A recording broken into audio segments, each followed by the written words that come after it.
예, 저희가 준비한 4위와 6위입니다. 이 두 소식은 잠시 뒤에 바로 만나보겠습니다. 윤 후보는 오늘 강원도 철원의 최전방 부대인 육군 3사단 백골 부대를 찾았습니다. 6.25 당시 치열한 전투를 벌였던 곳이자 영화 고지전의 배경이 된 현장인데요. 첫 안보 행보 그리고 청년층과 소통하는 자리였습니다.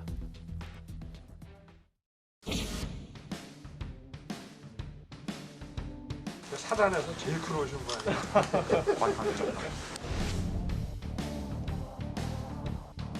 정치하는 사람이 다가오고 하는데 우리 전방부대 우리 군 장병들 한번 데리고 가는 것이 국민의 도리이기 때문에 여기 3사, 6사, 15사 이렇게 돼 있죠. 네네 그렇습니다. 지금도 그대로 있죠. 네네 좌측에 6사단, 그다음에 3사단, 오른쪽에 15사단. 여러 번 왔던 기억이 납니다. 네네. 감사합니다. 그거 말고 저쪽 북측은 자기네 GP 철수시켰나요? 예, 그렇습니다. 아, 11개. 살아서도 백골, 죽어서도 백골이라는 이름이 정말 적들에게 두려움을 느끼게 하는 이 백골 부대가 정말 그 우리나라의 경제, 국민들의 행복에 튼튼한 그런 지지대라고 하는 것을 오늘 와서 다시 한번 실감했습니다. 예, 저렇게 군 간부들에게 현장 설명을 들은 윤석열 후보, 그 이후에는 장병들과 대화도 나눴습니다. 여기 지금 입대한 지 이제 얼마나 됐어요? 8개월 정도 됐습니다. 여기 입대한 지 얼마 안 되네? 여기 배치받고 사단에서 훈련 받을 때 힘들지 않았어요? 저는 재밌게 봤어요. 훈련을 아주 굉장히 과학적으로 시킨 것 같고요. 여기서 제일 이런 거는 좀 이렇게 좀 바뀌었으면 하는 게 뭐가 있어요? 오늘 다 좋게 잘해주고 있거든요. 지금 현 상태에 만족하고 있습니다. 뭐 좀 식사는 먹을 만한? 아시죠? 나도 국민으로서 여러분들에게 정말 감사하고 여러분들이 또 자랑스럽고 작전 중에는 몰라도 또 이런 생활관에 여러분들이 더 안락하고 편안하게 지낼 수 있도록 우리 정치권에 있는 사람들이 노력을 할게요. 본인의 사진 한번 찍어주면 되겠습니다. 네. 3사단! 군기가 바짝 들었습니다. 이제 모범 답안을 내놨는데 윤석열 후보 앞에서. 사실 오늘 윤석열 후보 일정 가운데 가장 주목을 끌었던 건 오늘 아침에 있었던 이 행사입니다. 이른바 페미니스트를 자처한 신지혜 한국 여성정치 네트워크 대표를 오늘 윤석열 후보가 깜짝 영입했습니다. 후보님을 뵙고 후보님께서 여성 폭력을 해결하고 또 기후위기에 대응하고 좌우를 넘어서 전진하는 대한민국을 만들겠다고 약속해 주셔서 함께하기로 했습니다. 정말 어려운 결정을 해주셔서 정말 고맙게 생각합니다. 신지혜 씨도 과거 상당히 좀 진보적인 진영에서 이렇게 활동을 해오셨는데 대화를 해보면은 국민의힘에 계신 분들하고 큰 차이가 없어요. 새 시대의 새 정치를 향한 신지혜 대표의 기운이 뜨겁습니다. 근처에만 가도 그 기운이 늘 내뿜어져 나오는 것을 느낄 수가 있습니다. 신지혜 대표의 영입, 깜짝 영입, 꽤 파장이 여러 해석이 좀 나옵니다. 일단 앞서 보셨던 것처럼 백골부대 찾았고 2대남, 2대녀, 20대 남성과 20대 여성을 동시 공략하는 거 아니냐. 90년생 페미니스트 신지혜 씨 영입 어떻게 저희가 좀 봐야 될까요? 오늘 보니까 뭐 이게 지금 뭐 인터넷 공간에서는 꽤 논쟁적인 아마 주제가 되는 것 같습니다. 예.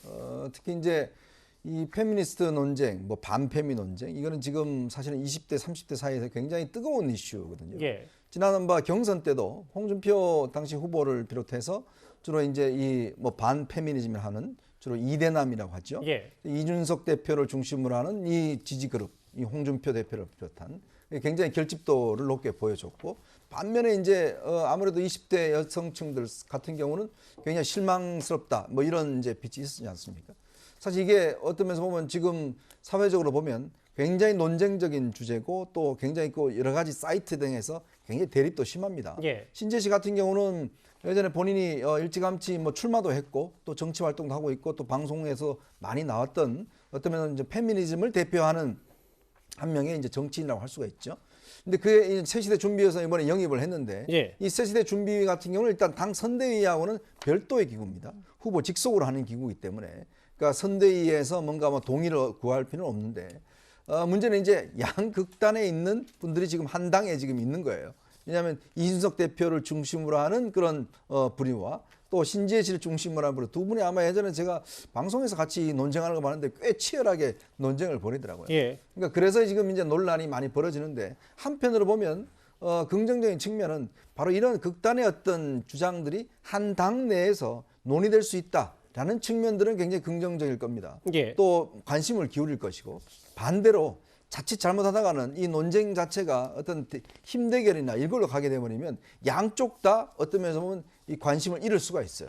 그러니까 굉장히 이게 앞으로 보면 국민의힘 쪽에서 보면 도전적인 주제일 겁니다. 즉 양쪽 다 관심을 기울이라고 지금 영입을 했는데 문제는 양쪽 다 떠나가는 효과도 나올 수가 있는 그건 앞으로의 어떤 과정이 저는 굉장히 중요하다고 봅니다.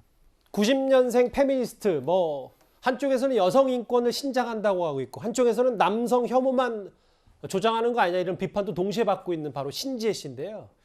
좀 생경한 얘기니까 좀 이해를 돕기 위해서 여러분들의 신지혜 씨와 신지혜 대표와 과거 이준석 대표의 사회적 남녀 갈등 문제로 설전을 벌였던 영상 저희가 준비를 했습니다. 근데 제가 보기에는 이 사건이 만약에 여성 피해자가 호소하시는 대로 네. 내가 머리가 짧고 노 메이크업을 했기 때문에 예. 이 맞았다 혹은 예. 폭행을 당했다라고 하는 것이 사실이라면 이 수사가 그렇게 드러난다면 저는 이걸 증오범죄라고 봐야 된다고 생각합니다. 욕설에 대한 부분은 분명히 그리고 성적 희롱에 대한 부분은 분명히 지금 가해자가 드러나 있습니다. 가해자가 오히려 그분들에 해당하는 거죠. 욕설하는 것이 있었기 때문에 갈등이 발생된 거지 머리가 짧고 화장을 하지 않았기 때문에 갈등이 발생했다는 주장은 어느 누구도 하고 있잖아요. 지금. 3년 전 신지혜 대표와 설전을 오고 갔던 이준석 대표인데요. 그래서 오늘 이 대표의 신지혜 씨 영입 반응도 궁금했습니다. 들어보겠습니다. 김한길 대표께서 저에게 그 사안에 대해 가지고 주말 중에 문의를 해오신 바가 있습니다. 그래서 저는 새시대위원회에서 하는 일은 김한길 대표님의 의사를 존중하겠다. 다만 그 이수정 교수와 마찬가지로 당의 기본적인 방침에 위배되는 발언을 할 때는 제지할 수밖에 없고. 씨를 영입했는데. 별다른 얘기가 없습니다. 제가 이 대표님과 굉장히 많이 토론하고 방송에서도 만났는데 만날 때마다 대화가 안 통하는 분이라는 생각은 들지 않았습니다. 이준석 대표께서도 그 얘기를 하신 것이 혹시 모를 우려가 있다. 국민의힘이라고 하는 정체성이 흔들리는 것은 아니다. 이런 이야기를 강원도 대표 드리기 위해 하신 말씀이고요. 저 또한 국민의힘에 있는 자원이 아니기 때문에 제가 국민의힘을 잘 바뀐다거나 하는 내용들이 아닐 거라고 생각하기 때문에 큰 걱정은 하지 않고 있습니다. 오히려 밥을 한 끼 좀 하자고 말씀드릴 생각입니다. 오늘 얘기까지 좀 만나봤어요. 저 이도하 변호사님께 이 질문을 드리겠습니다. 이게 겉으로 보기에는 이대남 공략하는 이준석 그리고 이대녀 공략하는 신지혜 두 사람이 있으니까 청년층은 잘 준비가 되겠네 라는 건 그냥 표면적으로 알 수 있는 얘기고 그러면 신지혜 대표를 영입한 진짜 속내는 뭐고 그럼 국민의힘 윤석열 캠프가 바라고자 하는 앞으로 나가는 지향점이 그냥 단순히 반문뿐인가 뭐 이런 지적도 있습니다. 어떻게 보십니까? 윤석열 후보가 캐치올 파티 이런 말을 했었는데요. 이제 대통령이 되면 20대 남성, 20대 여성, 뭐 다양한 연령층의 모든 사람을 위한 대통령이 돼야겠죠. 그러니까 20대 남성의 그 요구사항, 20대 여성의 요청사항, 이 사람들이 정치적으로 대통령한테 바라는 걸 다 소화해낼 수 있어야 되죠. 다양한 유권자들의 요청을, 국민들의 요청을 다 소화해내야 되는 그릇이 있으니까요. 그 부분에 대해서 이제 중앙당 선대위가 있고 있고 기존에 뿐만 아니라 새시대 준비위는 후보의 직속위원회로 당 선대위하고는 별개 조직입니다. 그리고 이 새시대 준비위에 속한 분들은 그 신지혜 수석 부위원장도 그럴 텐데 국민의힘 당원이 아닌 분들이 많아요. 그러니까 국민의힘 당원까지 할 생각은 없지만 윤석열 후보를 보고 정책이나 이런 부분 제안을 하기 위해서 돕기 위해서 들어오시는 분들이거든요. 잠시만요. 그러니까 신지혜 이번에 부위원장이 된 신지혜 씨는 국민의힘에 입당은 안 하는 예, 겁니까? 아직은 안 했습니다. 예. 앞으로 어떻게 될지 모르지만. 그리고 이제 제가 또 말씀을 드리면 제가 이제 이 새시대 준비위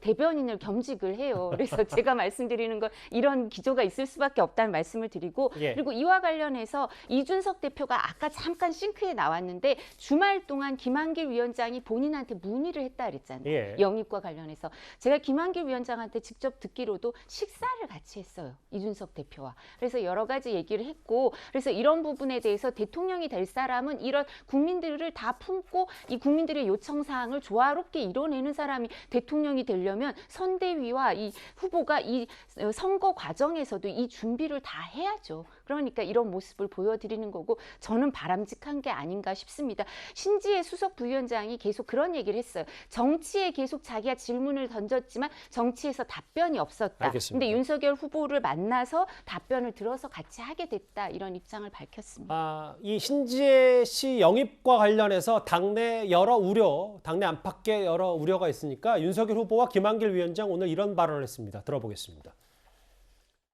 우리 당이 함께 어려운 또 우리 당의 선뜻 함께하기 좀 아직은 내키지 않는 그런 분들을 우리가 정권 교체의 동참 그 세력 저는 뭐 큰 역할을 할 수 있을 것이라고 보고요. 제가 오래전부터 말씀을 드렸지만 9가지가 다르고 또 99가지가 다르더라도 정권 교체라는 한 가지 생각만 일치한다면 우리 모두가 손잡고 정권 교체에 동참을 해서 또 우리 신지혜 씨가 이 대표가 일이 여러 번 디베이트도 하고 배틀을 하고 이게 큰 사이기 때문에 결코 그것이 우리 정권 교체에 도움이 되는 일지 마이너스 요인이 되지는 않을 것이다.